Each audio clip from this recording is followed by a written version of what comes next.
मराठी भाषेसाठी लढणाऱ्या राज ठाकरेंसह मनसे विरोधात सुप्रीम कोर्टामध्ये याचिका दाखल करण्यात आली आहे। पण उत्तर भारतीय विकास सेनेनं अचानक याचिका दाखल का केली? मनसेला संपवण्याचं कुणाचं षडयंत्र आहे का? प्रादेशिक पक्ष संपवण्याचा घाट घातला जातोय का, असा प्रश्न या निमित्तानं उपस्थित होतोय। बघूया।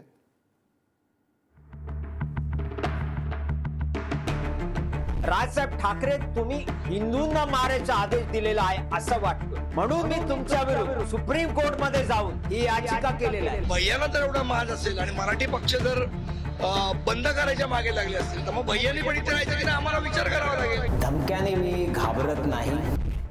मुंबईमध्ये मराठी विरुद्ध भैये असा वाद पुन्हा पेटण्याची शक्यता आहे। याला निमित्त ठरलंय उत्तर भारतीय विकास सेनेनं दाखल केलेली एक याचिका।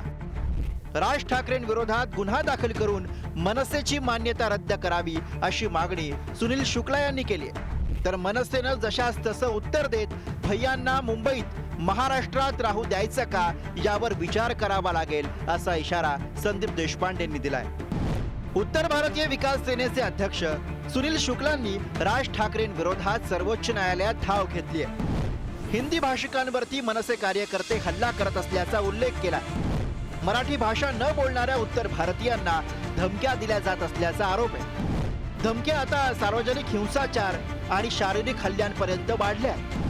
मनसेची मान्यता रद्द करण्याचे निर्देश निवडणूक आयोगानं द्यावे अशी मागणी आहे। राज ठाकरे यांच्या विरुद्ध गुन्हा दाखल करण्याची ही मागणी करण्यात आली आहे। राजसाहेब ठाकरे, तुम्ही हिंदूंना मारायचा आदेश दिलेला आहे असं वाटतं।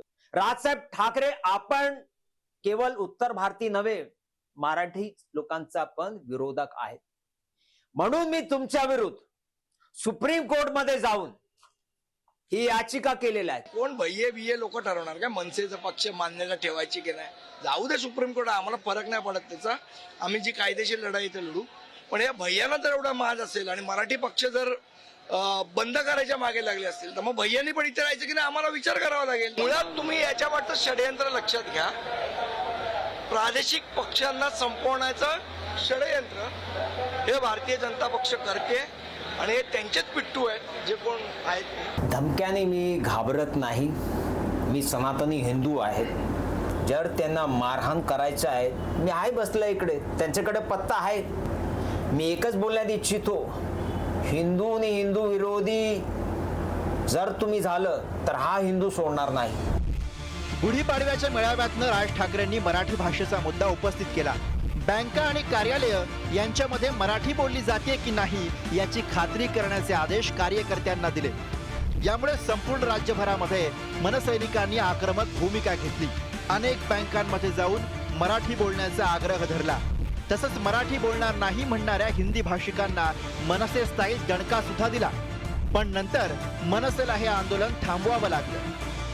भाषेवरून जो वाद निर्माण केला जातोय तो अतिशय चुकीचा आहे।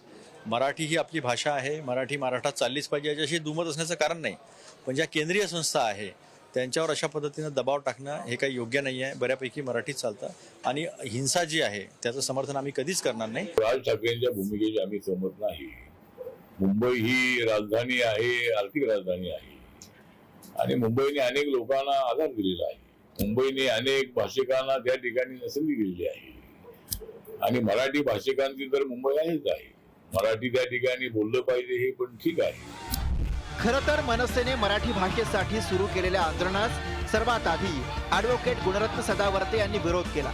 राज ठाकरेंसह मनसे पदाधिकाऱ्यांविरोधात तक्रार देण्यासाठी सदावर्तेंनी मुंबई पोलीस आयुक्तांची भेट घेतली। हिंदुस्थान मजदूर संघाचा संदर्भ देत मनसेला आंदोलन थांबवण्यासाठी सदावर्तेंनी इशारा दिला होता। त्यामुळे उत्तर भारतीय विकास सेनेच्या याचिकेशी सदावर्तेंचा काही संबंध आहे का असा सवाल उपस्थित केला जातोय। कोणत्याही प्रकारे कोणत्याही कष्टकऱ्यांनी राज ठाकरेच्या गुंडांना घाबरून जाण्याचं कारण नाही।